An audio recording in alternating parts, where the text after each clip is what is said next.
11 अप्रैल 2011 को अनुरिमा लखनऊ से दिल्ली आ रही थी और ट्रेन में कुछ बदमाशों ने उनसे उनकी सोने की चेन छीनने की कोशिश की।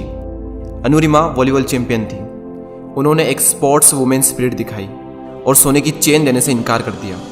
जब उन्होंने सोने की चेन देने से इनकार कर दिया, वो 4 से 5 लड़के थे, उन्होंने अनुरिमा को चलती ट्रेन से उठाकर बाहर फेंक दिया। ये तो थी एक बुरी चीज़। इससे भी बुरा तो तब हुआ जब अनुरिमा को नीचे फेंका गया। उसी वक्त दूसरे ट्रैक से भी एक ट्रेन आ रही थी। अनुरिमा उस ट्रेन से टकराई और जाकर नीचे गिरी। जब दोनों ट्रेन निकल गई, जब उन्हें होश आया, तब उन्होंने देखा कि उनका एक पैर कट चुका था। आधा पैर जींस में था और घुटनों के यहाँ से आधा पैर जींस में लटका हुआ था और वहीं से हड्डियाँ टूट टूट कर बाहर आ रही थी। और सिर्फ यही नहीं, बल्कि ट्रेन के ट्रैक पर आपने छोटे छोटे चूहे देखे होंगे। वो चूहे आकर उस घाव को, उस पैर को आकर कुतर रहे थे। अनुरिमा ये सारा दृश्य अपनी आंखों से साफ साफ देख रही थी, लेकिन कर कुछ नहीं पा रही थी क्योंकि उनकी बॉडी में ज़रा भी मूवमेंट नहीं हो रहा था। पूरी रात उन्होंने मदद मांगी, लेकिन कोई नहीं आया उन्हें बचाने के लिए। जब सुबह हुई और कुछ लोगों ने उन्हें देखा तो उन्हें हॉस्पिटल पहुंचाया। हॉस्पिटल के बेड पर सब लोगों ने, यहाँ तक कि एम्स के डॉक्टरों ने तक ये कह दिया था कि एक प्रोस्थेटिक लेग से चलना सीखने में लोगों को 3 से 4 साल लग जाते हैं। कुछ दिनों तक उनका हॉस्पिटल में इलाज चला और जब उनकी हॉस्पिटल से छुट्टी हुई, जब वो घर गई, तो घर जाने के बाद जब ऐसी सिचुएशन में लोग ये सोचते हैं कि आगे की ज़िंदगी का गुजारा कैसे होगा, अनुरिमा के माइंड में सिर्फ 2 चीज़ें थी। एक तो ये कि मुझे इन सबको गलत साबित करना है, और दूसरी ये कि अपनी सबसे बड़ी कमजोरी को अपनी सबसे बड़ी ताकत बनाकर दुनिया की सबसे ऊंची चोटी माउंट एवरेस्ट को फतह करना है। मैडम बछेंद्री पाल, जिन्होंने 1984 में एवरेस्ट सबमिट किया था, जब अनुरिमा ने उनको ये बताया कि मुझे एवरेस्ट सबमिट करना है, तो मैडम बछेंद्री पाल के आंखों से आंसू आ गए।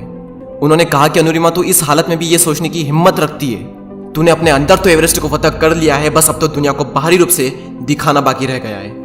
और जब शुरुआत हुई तो आप मानेंगे नहीं, जहां लोगों को 2 मिनट लगते थे रोड हेड से बेस कैंप जाने के लिए, वहीं अनुरिमा को 3 घंटे लगते थे।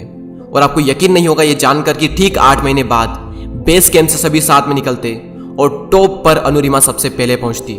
बाकी सबके पेट सही सलामत थे, लेकिन अनुरिमा के नहीं थे। फिर भी अनुरिमा सबसे पहले पहुंचती थी। 11 अप्रैल 2011 को उन्हें चलती ट्रेन से बाहर फेंका गया था। एम्स के डॉक्टरों का कहना था कि एक प्रोस्थेटिक लेग से चलना सीखने में लोगों को 3 से 4 साल लग जाते हैं। 21 मई 2013 को वो दुनिया की सबसे ऊंची चोटी पर थी। कैसे? लोगों को लगता था कि अनुरिमा ने अपने इस गोल को अपने पैरों से क्लाइम किया, लेकिन अनुरिमा का यह कहना है कि उन्होंने अपने इस गोल को अपने पैरों से क्लाइम किया ही नहीं। उन्होंने अपने इस गोल को, अपने इस मिशन को अपने पूरे दिल और दिमाग से क्लाइम किया। और जब अनुरिमा रात को क्लाइम कर रही थी, क्योंकि रात को वेदर बहुत ही नॉर्मल होता है, इसलिए रात को क्लाइंबिंग करना थोड़ा आसान होता है, तो जब वो रात को क्लाइम कर रही थी तब उनकी आंखें फटी की फटी रह गई। अंधेरे में जहां पर भी उनकी हेडलाइट पड़ रही थी, वहां पर सिर्फ लाशें ही लाशें बिछी थी। उनके अंदर से एक डर निकल रहा था कि जिस काम को करने के लिए वो निकली है, उसी काम को करने के लिए ये लोग निकले थे और ये लोग यहाँ पर मरे हुए हैं। और इन लोगों का तो शरीर भी सही सलामत था, उसके बावजूद भी ये यहाँ पर आकर मर गए। उनके अंदर से डर निकल रहा था और इस डर का सामना कर, थोड़ी हिम्मत दिखाकर उन्होंने अपना एक कदम आगे बढ़ाया और उसी कदम के आगे अपना एक कदम और रख दिया और धीरे धीरे ही सही, लेकिन वो आगे बढ़ी। हिलेरी स्टेशन, एवरेस्ट से थोड़ा नीचे। जब अनुरिमा वहाँ पहुँची तो उनका ऑक्सीजन का लेवल कम होने लगा।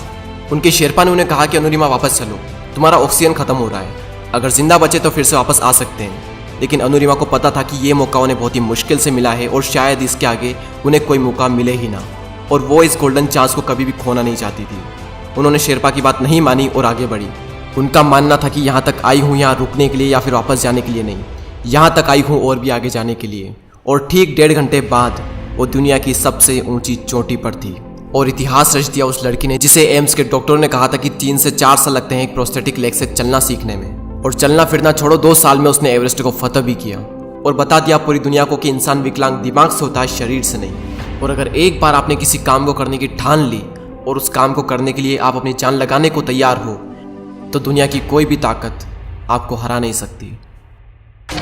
आज मेरे लाइफ का सबसे बड़ा सपना पूरा हुआ और मैं टॉप ऑफ द वर्ल्ड पे हूँ और बहुत खुश हूँ, बहुत खुश हूँ। और सबको ये मोटिवेशन देना चाहती हूँ कि हर आदमी अगर अपने लक्ष्य को बनाए तो वो कभी नहीं हार माने और वो अपने टॉप को, अपने लक्ष्य को जरूर पाएगा। को तोड़कर पंख खोलकर भर ले एक उड़ान, जिंदा उम्मीदों का लेकर जैसे लाख बढ़ता